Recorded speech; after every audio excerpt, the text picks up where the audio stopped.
사실 하나님의 말씀은 히브리서 4장 말씀입니다.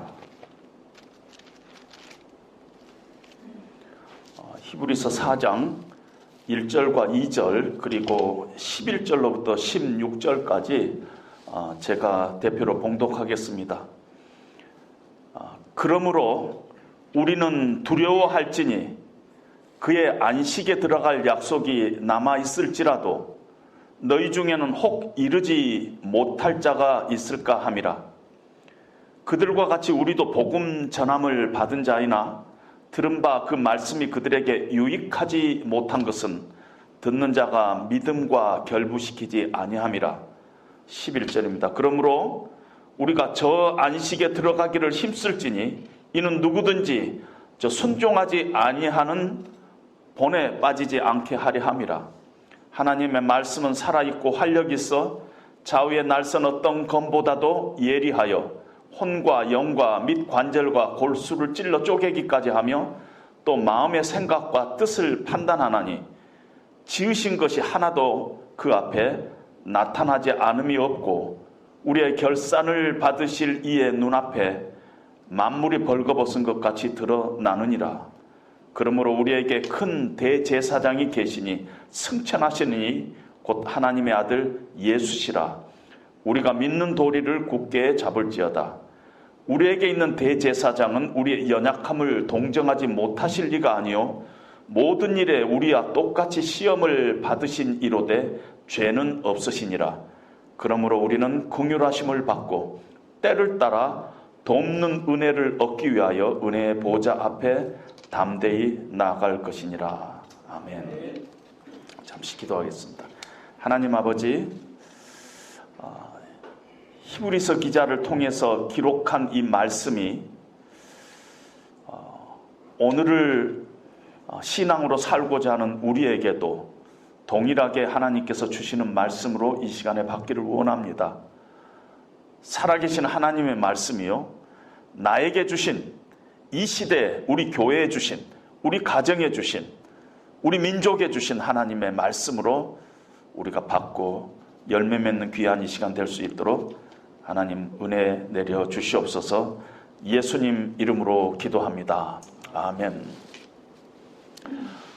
여기에 있는 모든 분들은 예수님 믿고 하나님의 자녀가 된 사람들입니다.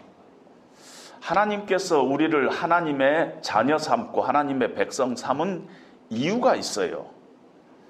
그 이유는 열심히 교회 봉사하게 시키려고 하는 게 아니라 우리가 행복하기를 하나님께서 원하셔서 우리의 행복을 위해서 하나님께서 주시고자 하는 어떤 그런 복, 그걸 우리가 마음껏 누리고 행복한 인생을 살아가도록 하기 위해서 하나님께서 우리를 하나님의 자녀 삼으셨습니다. 그런데 의외로 예수를 믿는 사람들 가운데서 인생을 불행하게 사는 사람들이 꽤 있어요. 어떤 면에서 인생을 하나님께서 우리를 구원하실 때는 우리가 참 가치 있는 인생을 살기를 원하는데 낭비의 인생을 사는 사람들이 의외로 우리 주변에서 많이 발견하게 됩니다. 뭐 때문에 그렇게 불행한 삶을 살게 되는가? 예수를 믿고 있고 하나님께서 우리를 복 주시기를 원하시는데 그 복을 우리가 누리지 못하고 왜 그렇게 잘못 인생을 살고 있는가? 왜 불행한 인생을 살고 있는가? 어디서부터 문제가 잘못됐는가?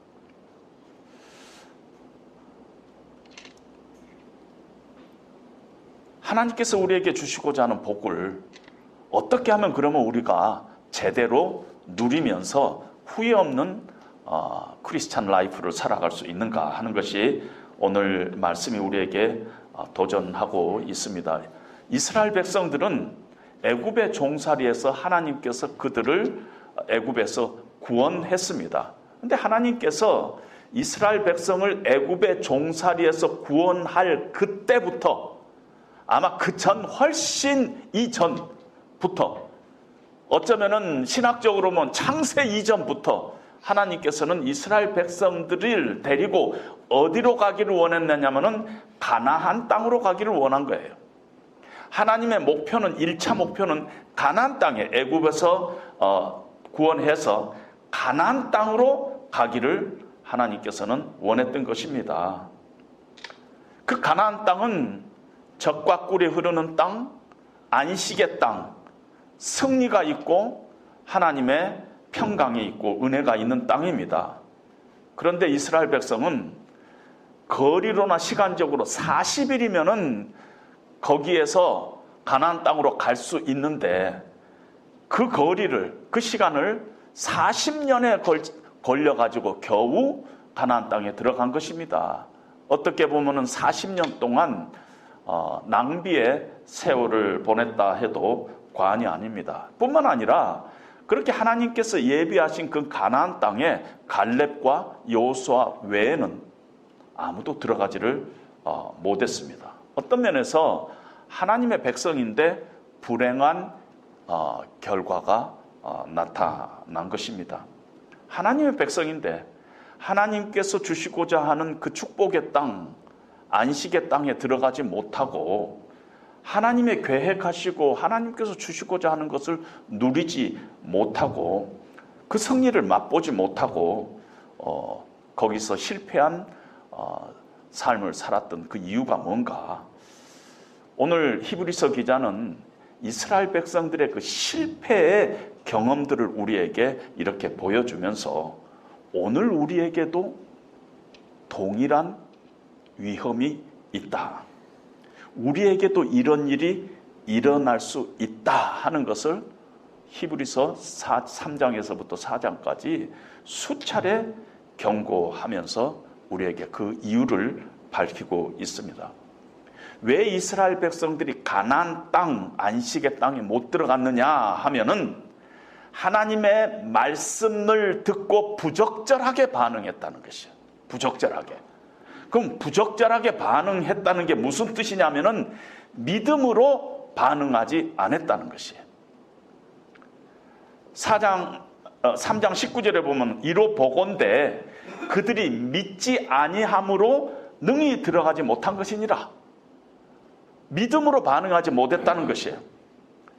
오늘 본문의 4장 2절에도 그들과 같이 우리도 복음 전함을 받은 자이나 들은 바 그 말씀이 그들에게 유익하지 못한 것은 듣는 자가 믿음과 결부시키지 아니함이라. 또 다른 부분에서는 하나님의 말씀이 들려올 때 그들이 순종하지 않았다는 것이야. 믿음으로 반응하지 않았다는 것은 순종하지 않았다는 것이야.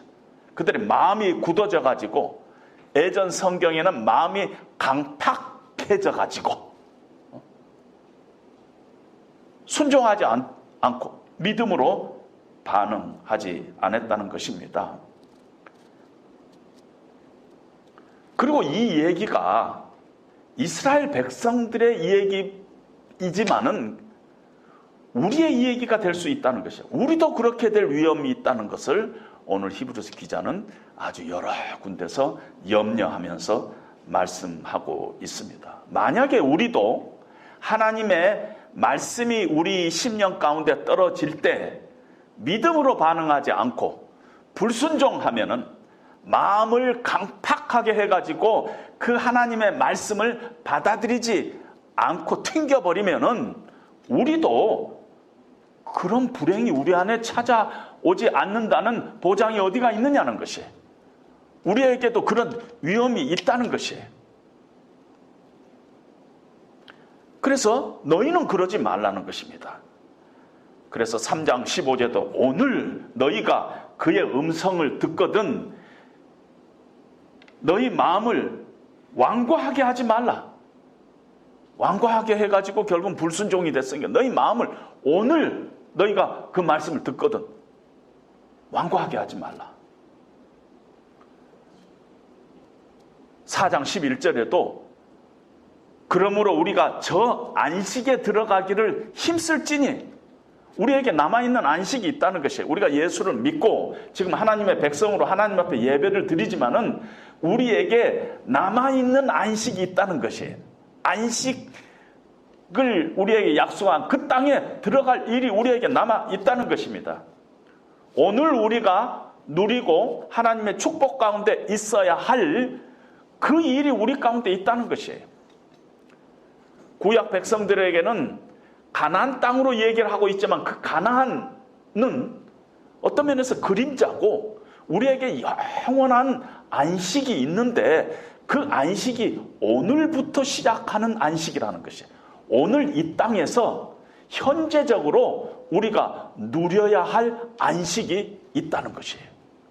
안식이 뭔가 오늘 그 4장에는 한 10번 정도 안식을 쓰고 있어요. 그래서 4장을 다른 각도로 볼 때 안식을 가지고 설교할 수 있겠지만은 안식은 하나님께서 우리에게 준비하신 가장 좋은 것 이렇게만 생각한다면 그것이 우리에게 오늘 이 땅에서 우리가 쟁취해야 될 오늘 우리가 누려야 할 그 안식이 우리 가운데 남아 있다는 것입니다. 그런데 우리가 만약에 오늘 이 땅에서 예수 믿는 사람인데도 낭비한 인생을 살고 또 하나님이 주시는 기쁨과 평강과 어떤 자유함이 없이 불행하게 살고 있다면은 우리도 똑같이 믿음으로 반응하지 않고 있다는 증거다는 것입니다. 이유가 믿음으로 반응하지 않았다는 것이에요. 그럼 믿음으로 반응하지 않았다 하는 것이 좀 더 구체적으로 무슨 말이냐면은 하나님의 말씀이 선제적으로 있어요. 믿음으로 반응하지 않았다는 것은 하나님의 말씀이 떨어질 때 믿음으로 그 말씀에 순종하지 않았다는 뜻이에요. 그러니까 기독교는요, 말씀에 기초하고 있고 기독교는 말씀의 종교라 그래요. 하나님의 말씀이 우리에게 없다면은 기독교는 없어요. 어떤 사람이 어떤 식으로 기독교를 붙여도 그건 기독교가 아니에요. 말씀이 없으면은 기독교가 아닙니다. 믿음으로 반응하지 않았다는 것은 결국 말씀에 반응하지 않았다는 것이에요. 로마서에도 보면은 믿음은 들음에서 나며 들음은 그리스도의 말씀으로 말미암느니라. 이 지금 믿음으로 반응하지 않았다는 그 믿음의 대상이 뭐냐면은 말씀이라는 것이에요. 우리가 지금 예수님 믿어서 구원을 받고 하나님의 자녀가 되고 우리가 기독교인이 됐는데 예수님이 누구신가? 예수님이 무슨 일을 하셨는가? 그 일이 하나님의 계시된 말씀에 있다는 것이에요. 그러니까 말씀이 없이는 우리는 하나님을 알 수도 없고 예수님을 알 수도 없고 예수님이 우리를 위해서 십자가니 뭐니 아무것도 없는 거라는 것이에요. 말씀에 기초한 것입니다. 그래서 우리는 고백을 할 때 하나님의 말씀은 우리의 신앙과 행위의 유일한 기초다 하고 고백하는 이유가 거기에 있습니다. 우리가 구원을 받는 것도 너희가 거듭남은 썩어질 씨로 된 것이 아니라 살아있고 영원한 하나님의 말씀으로 된 것이니라. 그러니까 이 기독교는 온통 처음부터 끝까지가 하나님의 말씀입니다. 거기에 말씀이 선제적으로 있어요. 그 말씀에 믿음으로 반응하지 않았다는 것입니다. 근데 이 말씀이 어떤 말씀이냐면은 하나님의 말씀이에요. 그리고 그 말씀이 오늘 본문에는 살아있는 하나님의 말씀입니다. 말씀이 살아있대요. 우리가 지금 펴고 있는 성경을 우리는 글자로 이렇게 읽고 있지만은 사실은 디모데후서에 보면은 하나님께서 성경을 기록할 때 모든 성경은 하나님의 감동으로 쓰여진 것으로 이렇게 기록되어 있는데 사실은요, 그 표현이 모든 성경은 하나님이 숨을 불어 넣었다. 하나님이 숨을 불어 넣었다. 페어 푸누마토스. 하나님의 말씀이 하나님 숨이라는 것이에요. 말씀이. 그래서 그 말씀 안에는 하나님의 숨결이 있기 때문에 말씀 안에는 생명이 있고 하나님 말씀 안에는 능력이 있는 것이에요.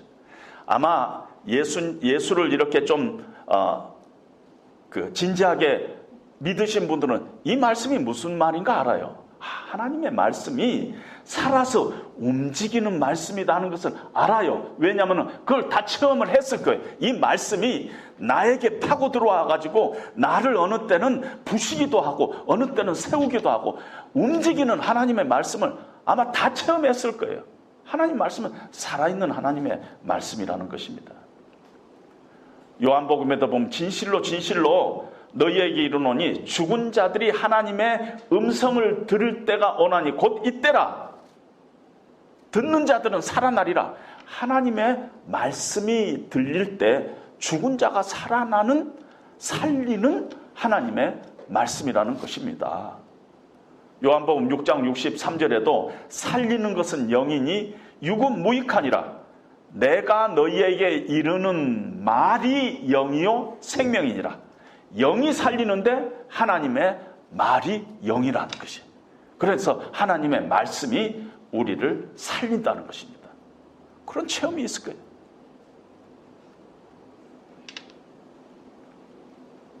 그런데 이렇게 하나님의 말씀은 살아있는 하나님의 말씀일 뿐만 아니라 오늘 본문에 보니까 혼과 영과 골수와 관절을 쪼개면서 우리 마음의 생각과 뜻을 아주 판단한다는 것입니다. 우리 마음속에요, 이 생각과 뜻은 의도예요. 생각과 의도가 우리는 어느 때는 잘 몰라요. 이 생각이 우리 것인데 우리 마음이, 우리 마음속에 뜻과 의도가 내 마음속에 있는 것인데 내가 잘 몰라요. 이것이 어떤 의도인가, 어떤 동기인가, 그걸 잘 몰라요. 그 생각의 출처를 몰라요.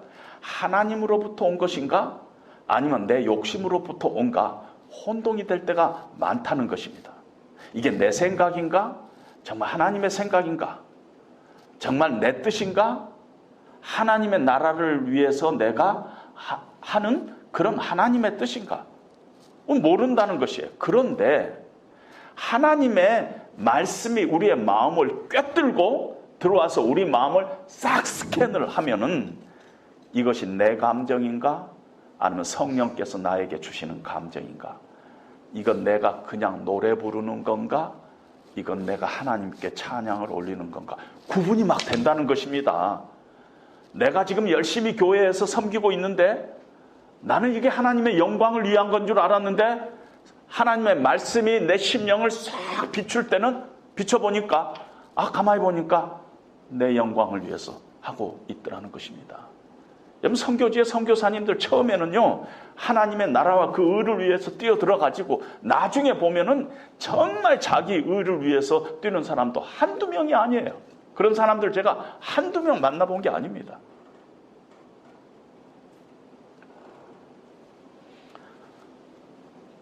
제가 아는 선교사님이 1년간 안식년, 3년간 안식년으로 했네. 한국 모 교회, 여러분들 이 얘기하면은 너무 큰 교회라서 다 아는데 그 교회 담임 목사님이 들어와서 선교부를 한 3년간 좀 잘 정리를 해주고 다시 선교지로 나가라 그래가지고 그 목사님이 들어왔어요. 저하고도 가까운 선교사님이니까 저한테 얘기합니다. 목사님, 우리 교회에서요 선교사님을 지원하는 게 450명인가 그러는데요, 다 조사를 해보니까 선교지에 있는 선교사는 100명도 안 돼요. 다 한국에서 딴짓하고 있다는 거예요. 그런 어떤 우리가 모르는, 정말 뭐 겉으로는 막 선교사 어치고 하지만 그리 못한 사람이 얼마든지 있다는 것이에요. 목사는 그래 안 하나요? 마찬가지라는 것입니다. 하나님의 말씀이 우리의 심령 가운데 우리의 깊은 내면을 싹 이렇게 비치면은 드러난다는 것이, 이것이 나의 영광을 위한 건가? 하나님의 영광을 위한 건가? 자세히 드러난다는 것입니다. 그 하나님의 말씀이 갖고 있는 그 어떤 능력이라는 것입니다. 근데 이렇게 드러난다 하는 것이 영어로는 그냥 uncover 이렇게 돼 있는데, 우리 내면에 자기는 참 착한 사람인 줄 알았는데 하나님의 말씀이 싹 내면을 스캔하니까 내 내면에 있는 죄가 보여요. 악한 생각이 보여요. 내 안에도 투기도 있고 질투도 있고 미움도 있고 그런 것들이 막 보인다는 것입니다. 이게 드러난 것이죠. 그런데 이 드러난다는 단어가 딱 여기에만 쓰이는 히브리서 4장 12절에만 있는 한 단어를 쓰고 있는데, 트라켈로스라는 단어를 쓰고 있는데, 이거는 목털미를 잡다 하는 뜻이에요. 하나님의 말씀이, 그것도 목털미를 어떻게 잡냐, 뒤에서 잡는 거예요. 뒤에서 이렇게 잡아서 누르는 거예요. 이 단어를 쓰면서 드러난다고 번역을 했어요. 하나님 가만히 우리가 생각해 보면 하나님의 말씀이 우리의 깊은 내면에 우리의 이 은밀한 죄, 악한 생각을 딱 드러내면서 우리의 목털미를 딱 이렇게 잡아서 딱 꿀린다는 것입니다. 목털미를. 그러면은 목털미를 꽉 잡은 사람이 나보다 힘이 적은 사람 같으면 딱 쳐버리고 도망가면 되죠. 근데 이렇게 잡고 있는 사람이 하나님이세요. 그러니까 도망가지 못해요. 어떻게 할 방법이 없어요. 퀭퀭퀭퀭 거리면서 있을 수밖에 없는 것입니다. 목털미가 잡히다 이런 뜻이에요. 근데 목털미가 잡히는데 오늘 우리가 이 13절에 보니까 우리의 결산을 받으실 이의 눈앞에 우리의 결산을 받으실 이 이렇게 돼 있어요. 그래서 저는 예전에 이 성경을 읽을 때 우리의 결산을 받으실 이 앞에 다 드러난다. 그러니까 우리가 죽으면 하나님 심판대 앞에 서가지고 다 한 번 죽는 것은 사람에게 정하신 것이요, 그 후에는 반드시 심판이 있다 할 때 심판이 accountability에 결산이에요. 그때 우리를 결산하실 분 앞에 늘 이렇게 생각을 했어요. 그런데 그런 뜻이 아니라 오늘 이 본문은 딱 여러분들이 그 히브리어에는 모음이 없어요. 자음만 네 자가 있는데 이 자음 네 자를 그대로 단어만 가지고 번역을 하면은 we must give account 이런 뜻이에요. 그러니까 근데 이 account를 오늘 우리 성경에서는 결산으로 번역했는데 사실은 단어는 로고스라는 단어를 쓰고 있어요. 그래서 저는 로고스로 번역을 하고 싶어요. 어떻게? 우리가 들어야 할 말씀이 지금 있다는 것이에요. 현재형으로 쓰고 있어요. 그러니까 나중에 우리의 결산을 받으실 분, 내가 죽고 나서 하나님 앞에 섰을 때 우리의 삶 전체를 결산을 받으실 분, 그런 분 앞에, 그 하나님 앞에 다 드러난다. 그것도 틀리는 건 아니지만은 좀 더 가깝게는 우리의 목털미를 탁 쥐고 이렇게 할 때 우리가 퀭퀭거리면서 그분께 드려야 할 말이 있다는 것이에요. 그분께 우리의 목털미를 쥐고 네 지금 네 내면에 한번 네가 무슨 생각을 하고 있는가 한번 봐.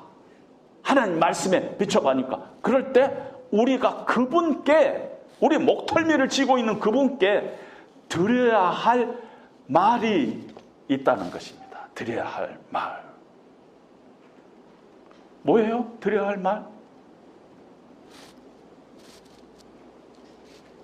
하나님, 내가 하나님 말씀에 비춰보니까 내 동기가 순수하지 못했네요. 하나님 제가 잘못했습니다. 하나님 용서하여 주시옵소서. 하나님 앞에 막 뻗댔던 거 하나님 저 항복합니다. 하나님 말씀이 나를 지금 지적하는 거 제가 인정합니다. 시인합니다. 회개합니다. 하나님 앞에 내가 항복합니다. 그래야 될 거 아니에요? 어떻게? 목털미를 하나님이 콱 쥐고 있는데 뭐 다른 말 할 거 있어요? 항복해야죠. 항복하는 수밖에 없습니다. 하나님, 내 속에 악한 생각이 있었습니다. 하나님이 싫어하는 추악함이 내 심령 깊은 곳에 있습니다. 하나님, 내가 하나님의 영광을 위해서 한다고 했는데 가만히 보니까 내 이익을 위해서, 내 유익을 위해서 했습니다. 이런 고백이 있어야 된다는 것이죠. 이스라엘 백성들이 70년 바벨론의 포로로 잡혀와 가지고 이제 해방이 돼 가지고 돌아와 가지고 귀환해 와 가지고 스가랴 선지자에게 여쭤봤습니다. 선지자님, 하나님 앞에 한번 물어보십시오. 그동안에 우리가 바벨론에 있을 때 1년에 4번 금식을 했는데 이제 바벨론의 포로로 돌아왔는데 우리가 계속 하나님 앞에 금식을 해야 될까요? 말아야 될까요? 스가랴 선지자님, 하나님께 한번 여쭤봐 주세요. 그래서 스가랴 선지자님 하나님께 여쭤봤습니다. 그럴 때 하나님께서 지난 70년 동안 너희가 금식하던 것이 나를 위해서 한 금식이냐? 너희를 위해서 한 금식이 아니었더냐? 그러니까 하나님 앞에 금식한다고 했지만 다 자기를 위해서 했다는 것이에요. 그러니까 이렇게 이스라엘 백성들조차도 그 동기가 하나님 앞에서 자기중심적인 것이 있다는 것이에요.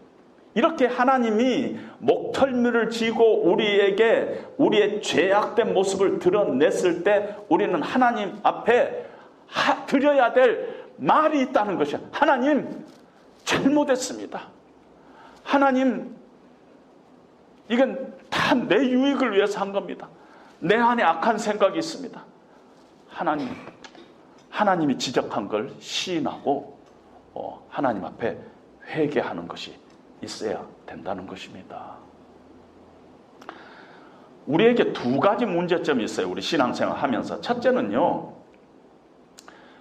우리가 마치 중병에 걸려 있는 것 같이 죄병에 걸려 있는데 증세가 상당히 아주 심텀이 나타나고 있는데 병원 가기를 싫어해. 의사 만나기를 싫어해. 집은 병원 앞에 살아요. 근데 병원 가기 싫어해. 의사 만나기 싫어해. 의사 어포인트먼트 한 번도 안 해봤어. 병원 자주 갑니다. 그 산책길이 좋다고. 그런 경우가 있다는 것이에요. 환자인데. 그러니까 예수를 믿는다고 하는데 말씀 앞으로 안 가는 것이에요. 그러니까 신앙이 말씀 중심이 아니에요. 2번째는 어떤 문제가 있느냐면요. 정기적으로 병원에 가요. 진단도 받아요. 그리고 진단 결과 의사가 이렇게 다 이렇게 하더니 이 대장암 검사를 해봤더니 대장암 1기군요. 그동안 좀 배가 아팠습니까? 이거 그렇게 심각하지 않으니까 치료하면 나을 수 있습니다. 아니에요. 저는 그냥 진통제 먹고 그냥 견딜래요. 이런 사람들이 의외로 있다는 것이에요. 영적으로도. 영적으로 하나님의 말씀이 떨어졌을 때, 내 심령을 이렇게 찔러 들어왔을 때 믿음으로 반응하지 않아요. 믿음으로 반응하지 않아요. 하나님의 말씀을 들어요. 듣기는 듣는데 듣지 않아요. 하나님의 말씀을 듣지 않으니까 내 심령에 도전도 안 되는 것이에요. 내 심령에 도전이 안 되니까 반응도 없는 것이에요. 그러니까 말씀을 듣는다고 해가지고 항상 거기에 그 좋은 결과가 나타나는 것이 아니에요. 말씀을 듣긴 듣는데 사실은 듣지 않아요. 말씀이 원하는 대로 순종이 하나도 없어요. 마음은 늘 강팍해요. 내려놓지 못해요. 딱 굳고져 있어요.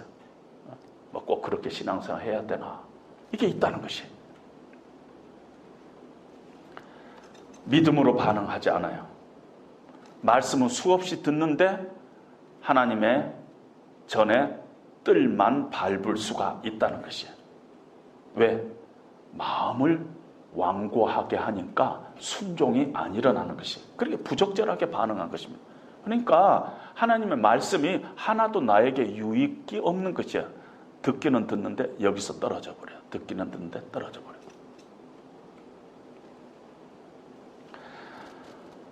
우리는 하나님이 주시는 그런 축복을 누리면서 살기 위해서는 하나님의 말씀이 우리의 신앙생활 가운데 선제적으로 움직여야 돼요. 늘 하나님의 말씀 주변에서 왔다 갔다 해야 돼요. 하나님의 말씀을 듣고 읽고 또 공부도 하고 묵상하고 이렇게 하나님의 말씀의 데이터베이스가 내 생각 속에 내 신앙생활 속에 늘 함께 움직여야 돼요. 여러분, 내가 들은 적도 없는 말씀을 통해 갖고 하나님께서 그걸 기억하게 해가지고 우리로 하여금 이 하나님의 그 목덜미를 잡게 하지 않아요. 하나님께서 그 말씀으로 우리 목덜미를 잡게 하지 않아요. 알지도 못하는 말씀 가지고. 우리가 읽은 적도 없는 말씀을 가지고 하나님께서 우리를 인도하지 않아요. 우리가 공부한 적도 없는데 그 공부한 적도 없는 그 말씀을 하나님께서 그 말씀을 통해서 우리를 도전하고 우리의 목덜미를 잡고 하나님께서 우리에게 믿음으로 반응하도록 그렇게 하지 않아요. 아무것도 없으면은 아무 일도 안 일어난다고 생각하면 돼요. 그래서 늘 하나님의 말씀의 데이터베이스 안에서 움직여야 되겠어. 언젠가 그러면은 들었던 그 말씀이, 공부했던 말씀, 읽었던 그 말씀, 내 심령의 데이터베이스에 있었던 그 말씀을 어느 날 성령님께서 그 말씀을 탁 사용하시면은요, 정신없는 일이 생기는 것이죠. 살아있는 하나님의 말씀, 나를 부시고 세우는 그런 말씀으로 나에게 막 다가오는데 그 말씀이 너무너무 엄중해가지고 우리가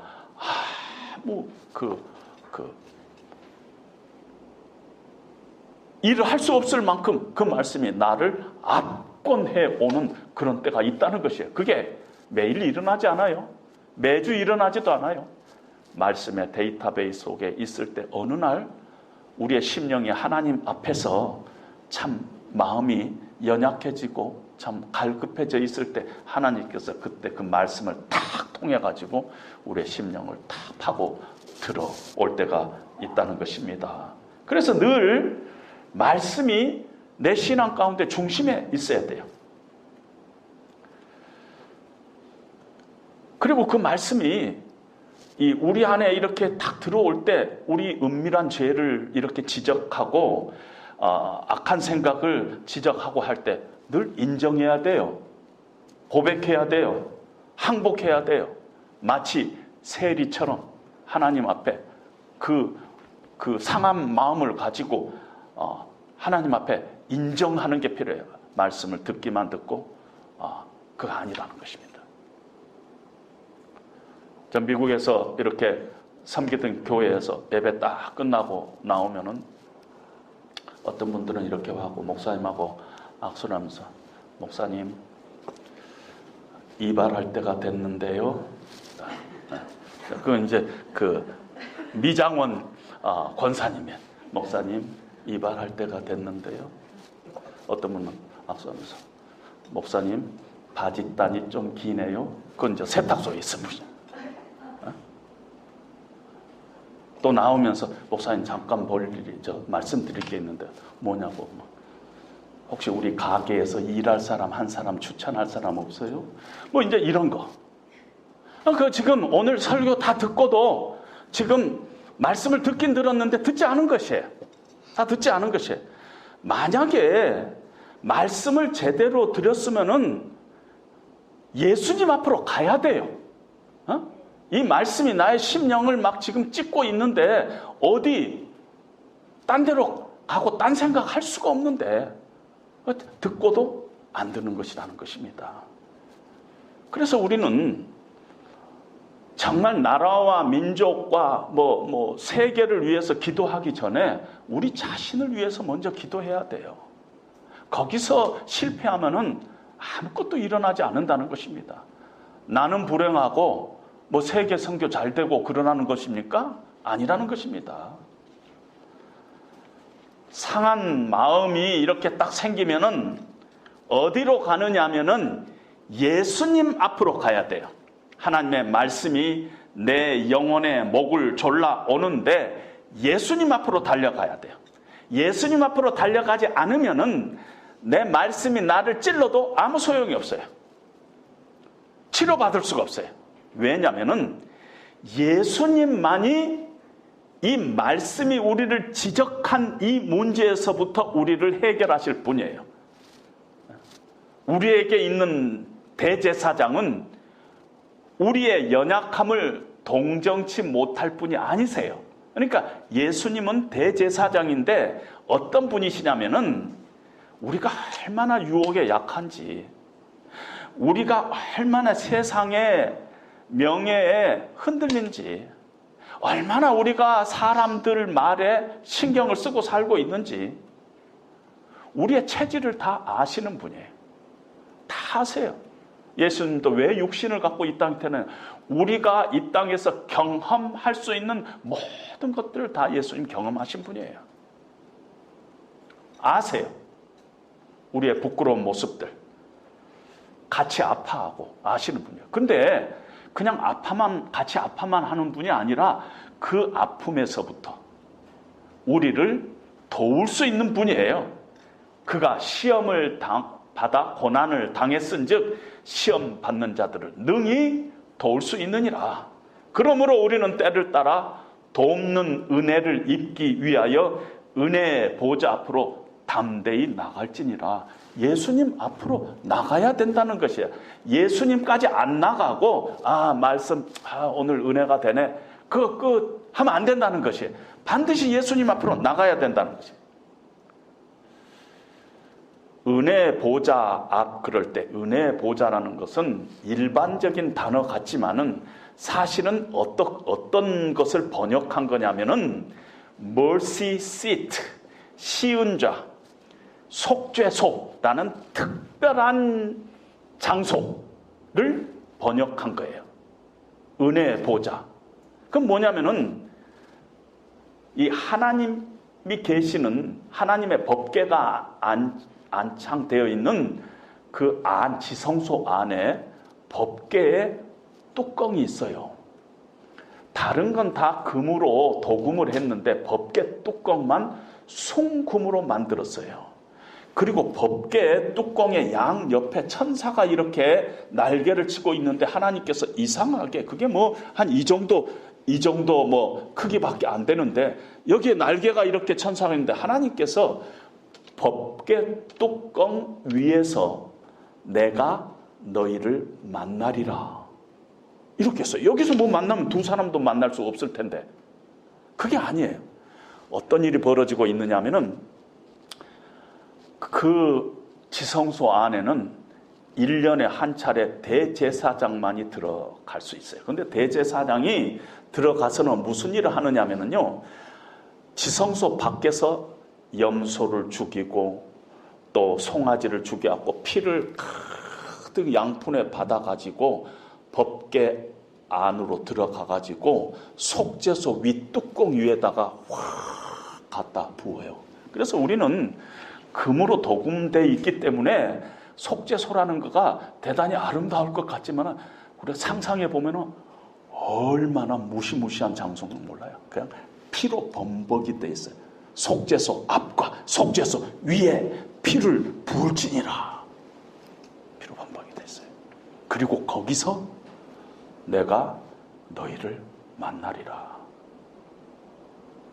그런데 히브리서 9장 보면은 그리스도께서는 장래일에 대제사장으로 오사 염소와 송아지의 피로 아니하고 오직 자기의 피로 영원한 속죄를 이루사 단번에 성소에 들어가셨느니라. 예수님의 피로 거기가 범벅이 된 거예요. 사실은 염소와 송아지의 피가 아니라 예수님의 고귀한 피가 그 안에 가득 고여있는 거기에서 하나님께서 우리를 만나시겠다 하는 것입니다. 그래서 우리는요 우리의 죄가 용서함을 받고 하나님께서 우리의 죄를 해결하는 그 장소는 은혜의 보좌 앞이지 하나님의 말씀을 들을 때가 아니에요. 하나님의 말씀을 붙잡고 하나님 앞에 고백하고 서렌더하고 그리고 하나님 앞에 은혜의 보좌 앞에 예수님 앞에 십자가 앞에 나가야 된다는 것입니다. 순서가 있어요. 하나님의 말씀을 듣고 도전이 됐을 때 우리가 하나님 앞에 무릎 꿇고 회개하고 하나님의 은혜의 보좌를 붙잡아야 된다는 것입니다.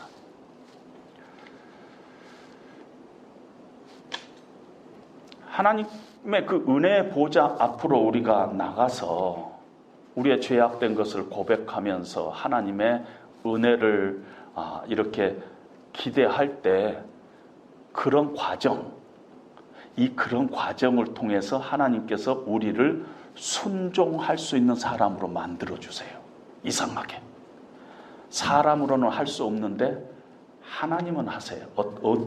어느 때 하나님의 말씀이 우리 심령 가운데 떨어져서 우리의 마음의 생각과 뜻을 감찰하면서 그냥 막 꿰뚫고 와서 스캔하면서 우리의 더러운 부분을 밝혀줬을 때 하나님께서 우리의 목덜미를 다 쥐고 있을 때 하나님 앞에 우리의 잘못을 시인하고 하나님 앞에 용서를 구하면서 예수님을 붙잡고 주여 은혜 내려주셔야 합니다. 주님이 아니시면은 내가 살아갈 수 없습니다 하는 그 과정을 통해서 하나님께서는 우리를 순종할 수 있는 사람으로 그때서야 바꿔준다는 것입니다. 그리고 우리가 그런 순종이 우리 가운데서 생기면은 우리 안에 어떤 열매가 맺히냐면은 하나님이 주시고자 하는 안식, 평강, 축복, 행복 그런 것들이 그때 맺힌다는 것이에요.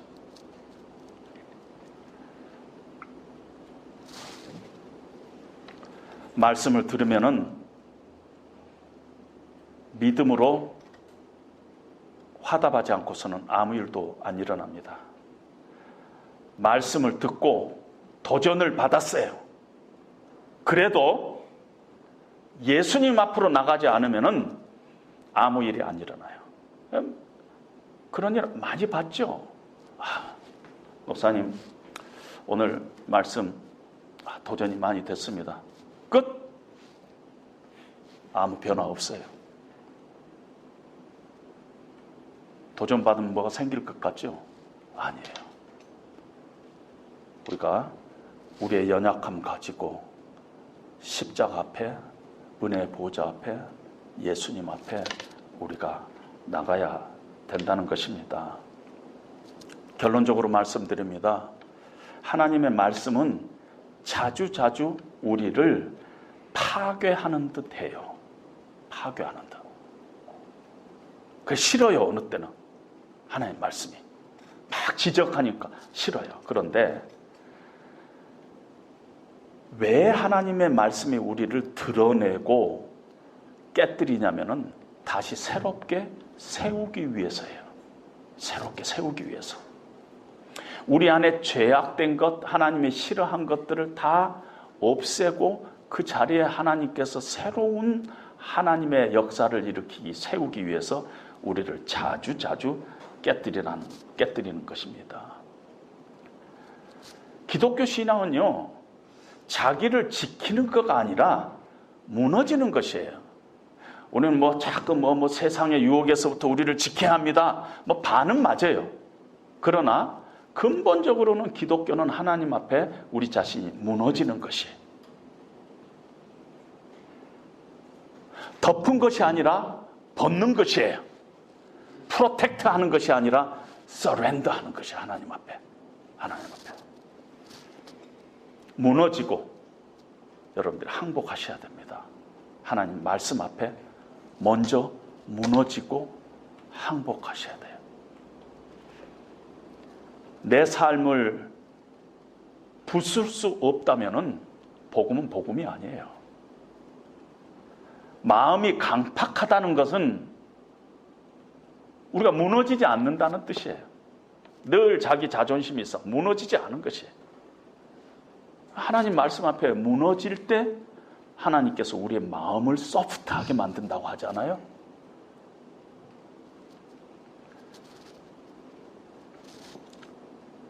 하나님의 말씀이 여러분들의 신앙의 늘 중심에 있기를 바랍니다. 그리고 그 하나님의 말씀이 여러분들의 심령 가운데 불처럼 방망이처럼 어느 때는 세미한 음성으로 파고들면은 여러분들이 그때 무너지셔야 해요. 무너지셔야. 말씀의 지적 앞에 무너지셔야 돼요.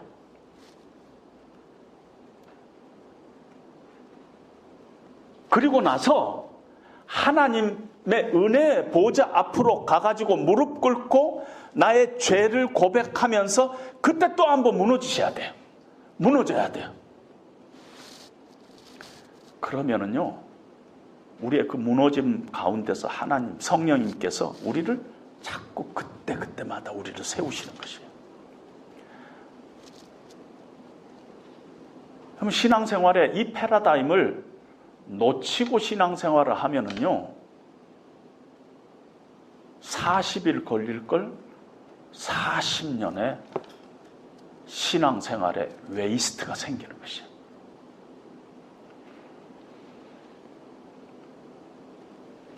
하나님의 말씀에 우리가 바로 반응하십시오. 그리고 은혜의 보좌 앞으로 나가서 하나님의 은혜를 갈구하십시오. 그러면은 반드시 하나님의 말씀이 우리를 드러내고 하나님의 은혜가 다시 우리를 덮은 그런 놀라운 일들이 우리의 삶 가운데 생길 것입니다. 그런 복이 저와 여러분들에게 함께 하시기를 주님의 이름으로 축원드립니다.